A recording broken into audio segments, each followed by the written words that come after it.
Revisiting key concepts in school evaluation. It is a hard reality that our system of examination is being attacked from all sides. Students, parents, political leaders, teachers, and educational administrators all join together to bring some reforms in the system of examinations. Studies have shown that teachers do not agree with each other as to the marks to be assigned to the examination papers of essay types. Even the same teachers cannot agree with themselves on a sound series of marking the same papers independently. According to the National Council of Educational Research and Training, the most important defect of examinations are: examinations are used primarily to declare pass and fail candidates rather than to identify pupils' strength and weakness. It may be stated that our teachers are always concentrating on marks in the examination papers instead of grading system, with a view to find a suitable solution to the examination, particularly awarding marks. The sole purpose of evaluation in academics is for assessment of grades and declaration of pass, fail for certification of skills, attitudes, knowledge and ability. The decision based on the examination results set the course of students' life. In any student evaluation system, the examination appeared by the students are examined and their achievement or performance are expressed in terms of raw scores. Then, for giving judgment, some point on the score range is required for differentiating two categories. For example, out of 100%, the score ranges 35% at school level. Those who scored 35% and above will go to the next grade. Those who score lower than 35% will remain in the same grade. This shows that the low achievers need extra time to acquire the grade level. The educator maintains that promoting children to the next grade before they have mastered the requisite knowledge and skills set them up for failure down the road. This is called filtering learners. When educators encounter a student struggling to master academic material, they face a variety of options in how to intervene, ranging from tutoring in a particular area of weakness such as reading skills to acquiring that the student remain in a grade for an additional year. Grade retention is generally considered a last resort option, assuming that other efforts to improve academic skills have failed to sufficiently prepare the student to advance to the next grade.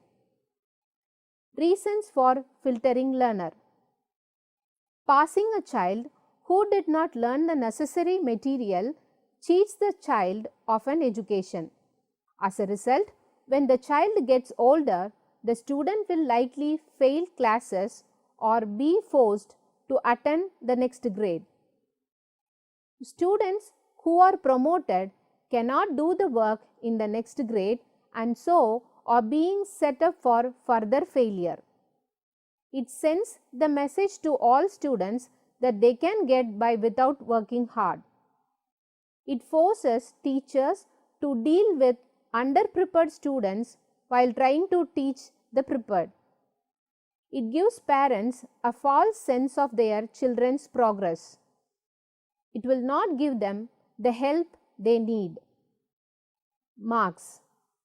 In any student evaluation system, the written examination, practical examination or viva voce appeared by the students are examined and their achievement or performances are expressed in terms of numerical scores. These scores are called marks. Measurement of the student's performance by assigning marks to the answer script is marking scheme. Suppose there is a paper of 3 hours carrying 100 marks. The examiners are asked to award numerical scores while assessing the answer scripts. The mark can range from 0 to 100. The marking scheme is a guide to awarding marks to candidates' answers. It is a concise and summarized guide and is constructed in a way to minimize its word content. Examiners must conform to this scheme and may not allow marks for answering outside this scheme. The main purpose of the mark scheme is to provide a uniform basis for the marking process so that all the markers are following exactly the same instructions and making the same judgments in so far as this is possible. Credit. A credit system is a systematic way of describing an educational program by attaching credits to its components.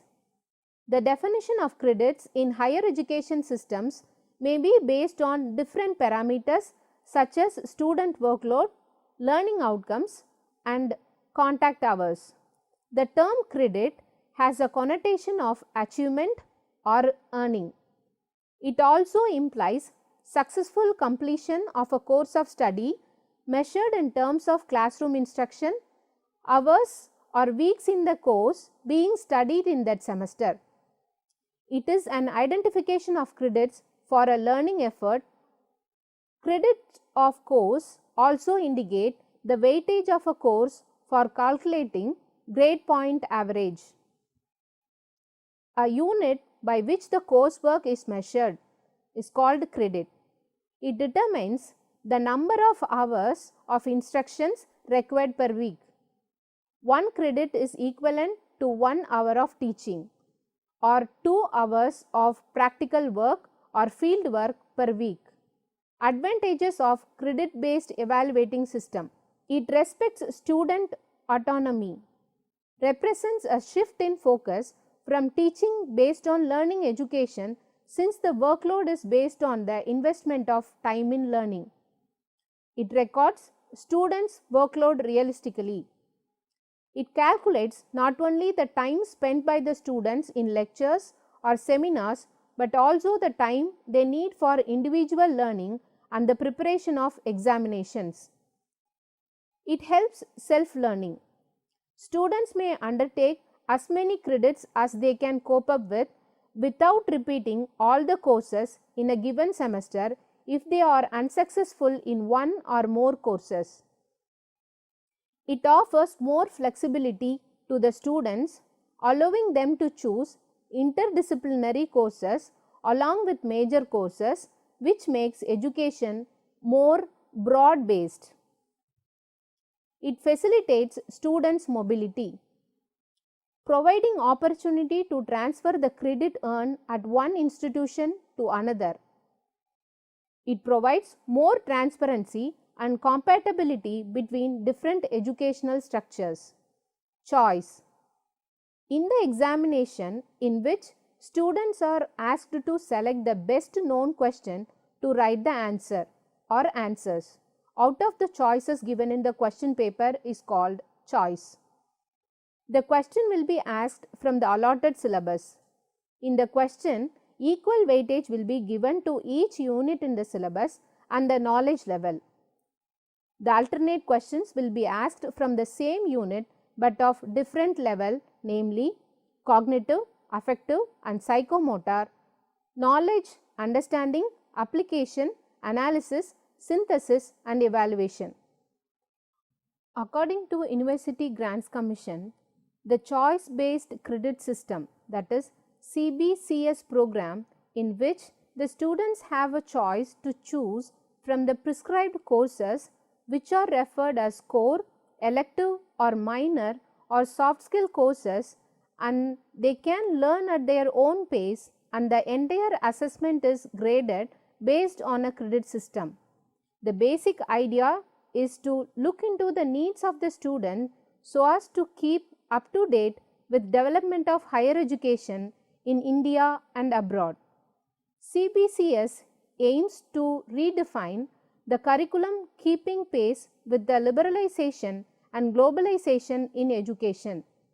CBCS allows students an easy mode of mobility to various educational institutions spread across the world, along with the facility of transfer of credits earned by the students. Features of CBCS. This is a uniform CBCS for all central and state and other recognized universities. There are three main courses: core, elective and foundation. There are also non-credit courses available which will be assessed as satisfactory or unsatisfactory. All the three main courses will be evaluated and assessed to provide for an effective and balanced result. Advantages of CBCS. Flexibility in questions made the students to answer of their own preferences. It will meet the individual differences of the learners. It makes the students to choose based on their learning styles accordingly. Alternate certification is a process by which a person is awarded a teaching license even though that person has not completed a traditional teacher certification program. Alternate certification is a term used to describe a relatively new way to obtain state granted teaching certificates. It began in the 1980s when states first started predicting widespread teaching shortages. It has grown into a well-regarded way for non-certified college graduates to become certified. Alternate certification, just like traditional certification, is a route that leads to a teaching certificate or license which is granted by a particular state's Department of Education. Similar to any certification, there is a process. It involves coursework, teaching experiences, standardized testing and governmental review. Then in the end they receive certificates that are documents granted by a state agency. In general, alternate certification programs simultaneously combine accelerated coursework with classroom experiences and mentoring and are offered by universities, educational service centers and other organizations. Further, alternate certification programs are designed for those who already hold a bachelor's degree. On the other hand, traditional certification programs are offered by universities and colleges to both undergraduate degree holders and seekers. They include more conventional curriculum, program length and student teaching requirements.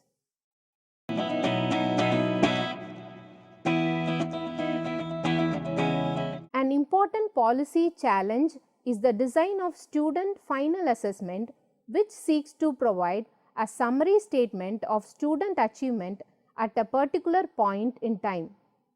Research shows that while final assessment is primarily conceived to measure the outcomes of learning, the approach to final assessment can, in turn, have a strong impact on the learning process itself. Different assessment policies and practices influence students' motivation, effort, learning styles and prescriptions of self-efficacy as well as teaching practices and teacher-student relationships. External assessment refers to standardized examinations that are designed and marked outside individual schools and normally take the form of a written test. The major advantage of external assessment is its high reliability. It ensures that all students are assessed on the same tasks and that their results are measured by the same standards. Moreover, external assessment is usually conducted in supervised conditions which ensure that the work being assessed has actually been done by the student. However, external assessment is often criticized for having lower validity than teacher based assessment, that is internal assessment. It tends to be in the form of a written test under supervised conditions so that only a limited range of curriculum goals can be covered. It also have detrimental effects on teaching and learning. The risk is that teachers may end up focusing on test taking skills, especially when high stakes for their students are attached to the test results. Advantages of external examination. Not personally involved, it is so more objective. It is free from organizational bias. It can contribute fresh perspective. It may have broader experience in field. It may be trained and experienced in carrying out evaluations. It can act as arbitrator or neutral mediator in case whether evaluation reveals conflicts of interest. It may contribute technical knowledge or advice. Disadvantages of external examination. It may not fully understand the organization policies, procedures, personalities and ethos. It may not appreciate constraints on implementing recommendations. It may be seen as critical adversary, arousing anxiety and defensiveness. It may be expensive. It takes time to recruit, brief and orientate. It is less likely to be able to follow up on implementation of recommendations. Internal assessment refers to continuous assessment that is designed and marked by the student's own teachers. It is conducted internally in the classroom and counts towards a final grade or evaluation of the student. Internal assessment may include different types of assessment such as teacher made tests, classroom embedded assignments, project work and portfolios. Typically, teacher based assessment is having higher validity than external assessment. Due to its continuous nature, internal assessment often allows for important achievements to be measured that could not be captured in a final examination, such as extended projects, practical assignments or oral work. However, internal assessment is often prescribed as unreliable. Test items and grading standards may vary widely between teachers and schools, so that the result of internal assessment will lack external confidence and cannot be compared across schools. There might also be a high risk of bias in internal assessment. That is, the assessment is unfair to particular group of students.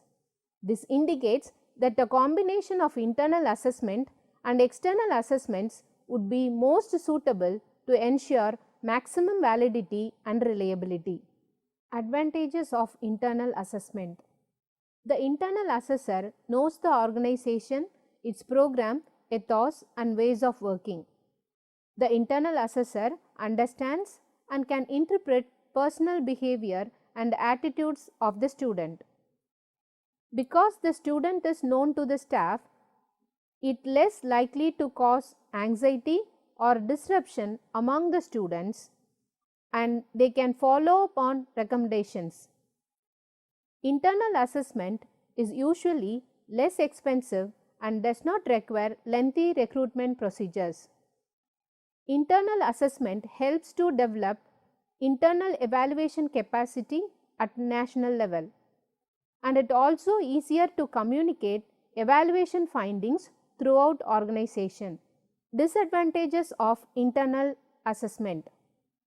The internal assessor finds it harder to be objective and may avoid negative conclusions which reflect badly on individuals or the organization. The internal assessor tends to accept assumptions of organization uncritically. Moreover, he may be constrained by demands of the existing job and not able to give sufficient time to evaluation. The internal assessor may be a part of authority structure involved in internal politics or conflicts.